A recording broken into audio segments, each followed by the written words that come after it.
The Trumpet Daily Update from Jerusalem. Hello again, this is Stephen Flurry reporting from Jerusalem. According to a UN report that was leaked to a British newspaper this week, Eritrea's extensive weapons and human trafficking industry is operating with the full support of the Eritrean government. An investigation by the Somali and Eritrea Monitoring Group has uncovered a trafficking highway running from Eritrean highlands through Sudan's refugee camps into the Sinai Desert, delivering arms to militant groups and Eritrean asylum seekers to Bedouin gangs. That, according to London's The Guardian newspaper. Now, as we reported yesterday, the Sinai Peninsula is fast becoming a hotbed of terrorist cells that are arming themselves with smuggled weapons and actively training for war.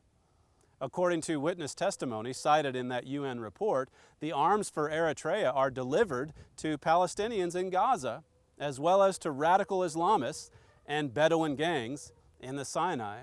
The trafficking ring is so extensive that it's believed to involve several high-ranking Eritrean officials and military personnel. Now, this is the real significance behind the Eritrean weapons smuggling operation, that it may reach the very highest levels of government in the African nation. Earlier this year, we predicted the radicalization of Eritrea and that it would soon become a blockbuster headline to hit newspapers. Radical Islamist forces have gotten a foothold in Eritrea, Ethiopia's regional adversary and a nation strategically situated at the gateway of the Red Sea. That's what we wrote back in February. It says, in 2006, the United Nations accused Iran, Syria, Libya, Egypt, and Hezbollah of providing arms, training, and financing to Islamic militants in Somalia via Eritrea.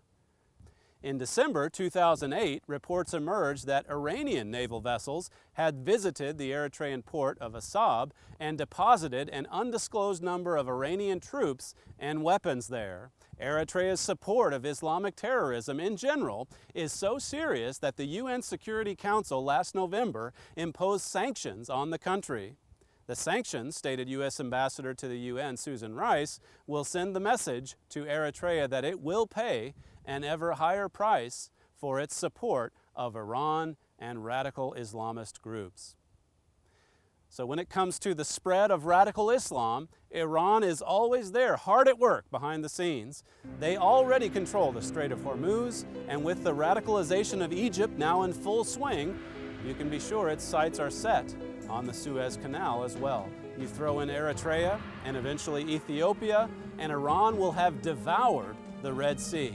When that happens, as we wrote in that February article, Iran will then have the power and resources to lock down, virtually, the entire Middle East. For more on this, search thetrumpet.com for Ethiopia in the Crosshairs. This is Stephen Flurry reporting from Jerusalem.